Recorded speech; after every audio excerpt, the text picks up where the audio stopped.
today's experiment is study of frequency modulation.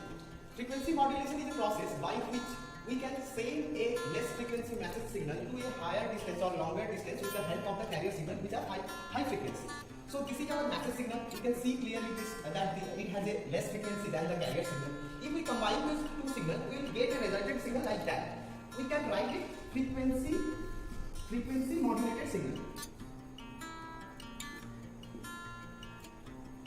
In this resultant signal, when the message signal have the positive amplitude, it have a high frequency signal, and when it comes to a negative value, it have a less frequency. That means I have a signal which is actually vibrating with high or low frequency. Means whenever the message signal have the positive amplitude, it will gain a high frequency, and whenever it has negative amplitude, it have a less frequency. So if we expand the signal, it will look like, suppose this is our signal, it will look like this. Means at the starting point, the point is same, but at the end, the signal is actually expanding. Means suppose this is our starting point and this is our ending point. That means between this point, it has a minimum time period. Means here, if we calculate this period, we will get the T mean, and if we again calculate from this point to this point, we will get our maximum time period or T max. Our motto is to calculate the mean frequency, a mean time period of this signal. Means if we get the average of T max and T mean, we will calculate the middle line of the signal, and this is the signal from which it will actually vibrate. Means whenever it has a positive value, means the message signal has a positive value, that means the signal is at this line, and whenever it has a negative value, the signal is in this line. That's why it is vibrating, and we will get the resultant signal like this. So if we measure the parameter of the frequency modulation, we are going to measure the T max of the resultant signal, T mean, the minimum time period of the resultant signal. Then we are going to average this signal, which is T of the mean signal, and then we are going to calculate from this parameter F max, F mean, and Fc. Now, whenever we have calculated F mean and Fc, we can easily calculate del F, means the frequency deviation, by the formula F max minus F mean by 2. Whenever we have calculated del F, then we can get the modulation index of the frequency modulated signal, which is represented by MF by the ratio of del F and Fc. And the bandwidth can be calculated by this formula 2 into del F. So this is our total observation theory. Okay. So first we have to, whenever we are going to do the experiment, first we will see the parameter of our message signal. This is the amplitude of the message signal and the frequency of the message signal. We are going to calculate the carrier signal's amplitude and frequency. Then we will observe this table. To explain this from the trainer kit. This is our frequency modulation trainer kit. This is made of Vinitix, and the model number is CTFM. So this has 3 blocks. This block is the function generator block, means we can generate the message signal from this block. This is the output terminal. One is to see the signal, and one is to send the input to the modulator block, and this is the ground terminal. It has 2 variable knobs. First is to set the frequency, you can see here set frequency, and next is to set the amplitude of the message signal. Next we have the block of frequency modulator. It has the input signal of message signal, and it has an inbuilt carrier signal. That's why we don't have to put any carrier signal to this block, and this carrier signal's frequency can be changed from this knob. You can see here carrier frequency. It can be changed from this knob, and this is the output terminal of the modulator block. Means from this 2 point we are going to see our output of amplitude modulation, and this is the FM output, and this is the ground output, and this is our demodulator block. We are going to explain it when we are coming to frequency demodulation. First, what we are going to do, we are going to connect the message signal from here to here, means the message signal function generator to the modulator, frequency modulator, and the ground to the ground. Then we are going to see the output from these 2 lines, and we are going to see this from the CRO. So first we are going to see our message signal. So we are going to connect a red where here this is our AM signal, and a black signal to ground. Okay, this is our 2 port. I am going to connect it with the CRO. This is a PNC connector, and this is the crocodile clip. I am going to connect the red with the positive one and the ground to the black. Okay, now I am powering on the CRO. This is CRO, cathode ray oscilloscope, as you know. You can see this is our message signal. I will provide you the data of this signal. I have told earlier, the process of measuring the amplitude is we are going to refer this line and we will count the small count number. This is 5 plus 5 plus 3 means it has a 13 count, and per count value is I have set it to 0.1 volt, means up to this it is 0.1 volt, means each division have a value of 0.02 volt, because 1 volt means the 5 count value is 1 volt, so single count value is 1.1 by 5, that's 0.02 volt. So the total value will be 0.02 into 13 means 2.6 volt. Okay, I will provide the data later, and the frequency can be calculated same.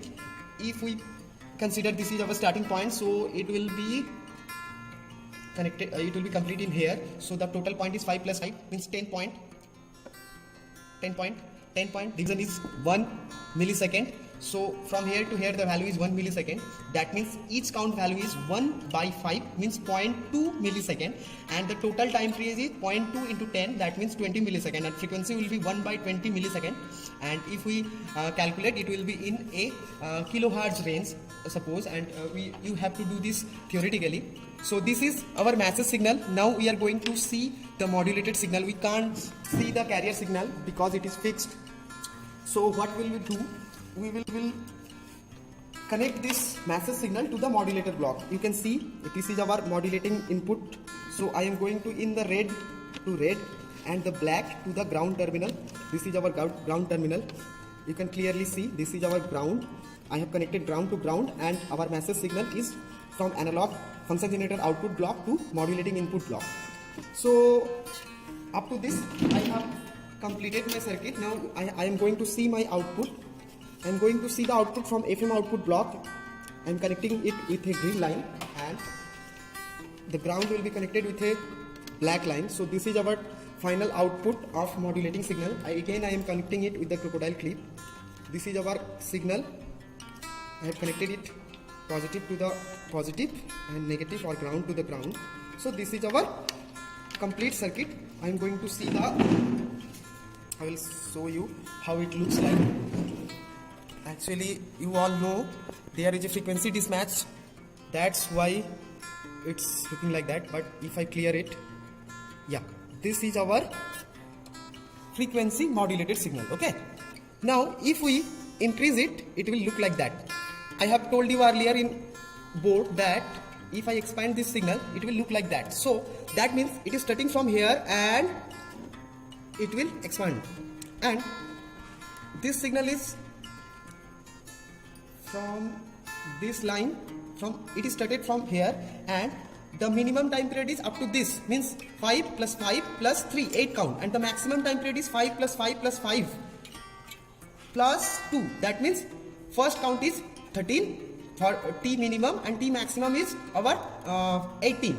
That means if we calculate it with the single count value, I have set it in 5 microsecond. That means from here to here means one block's value is 5 microsecond.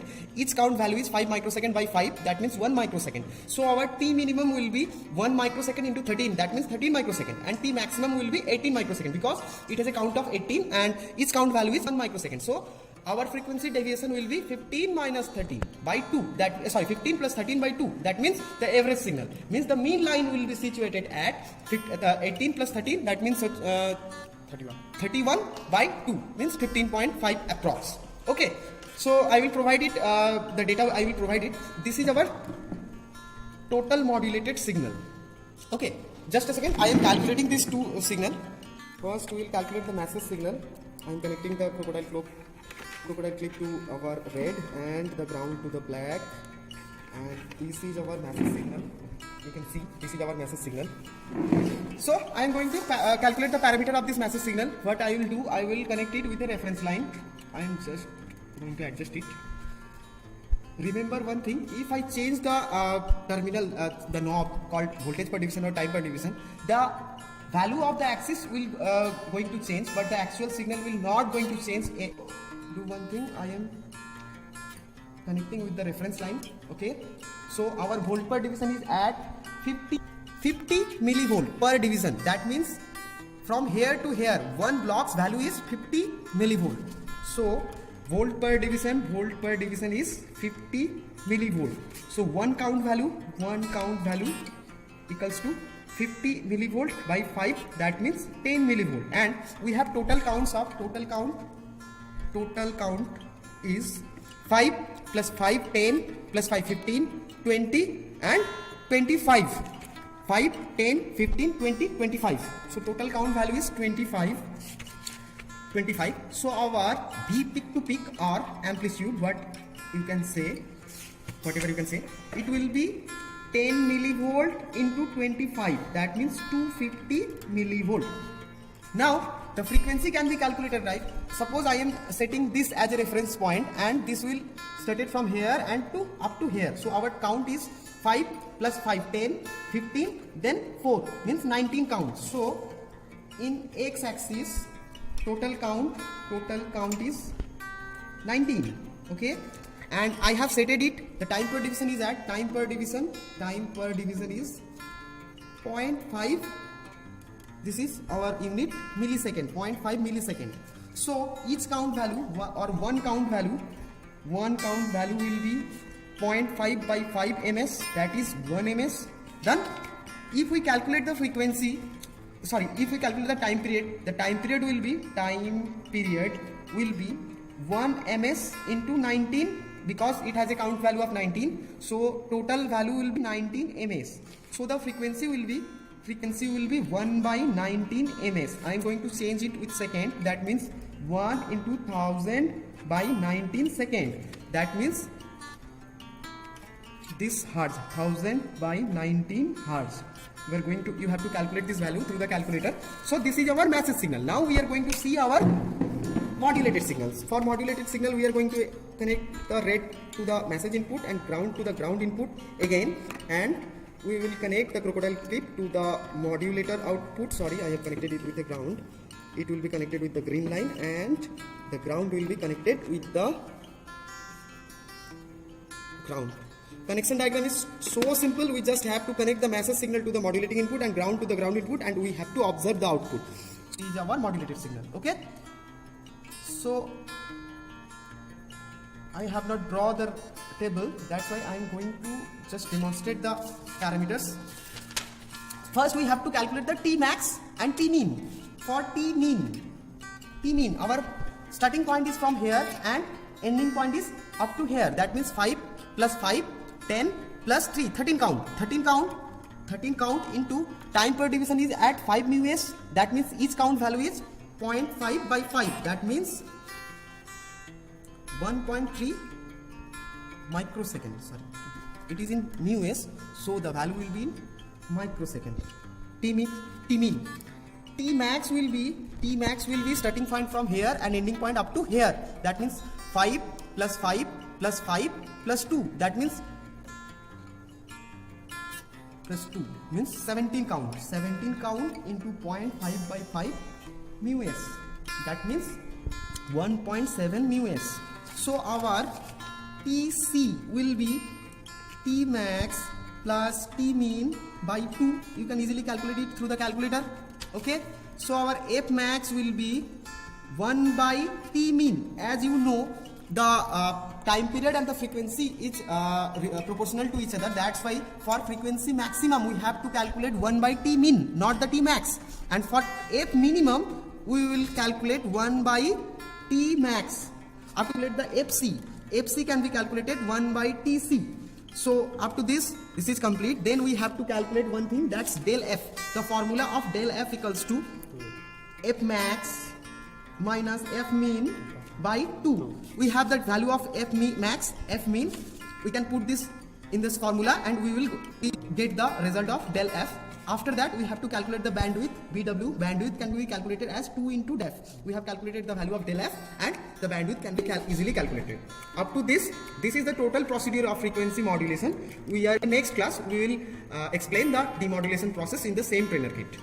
Okay, thank you.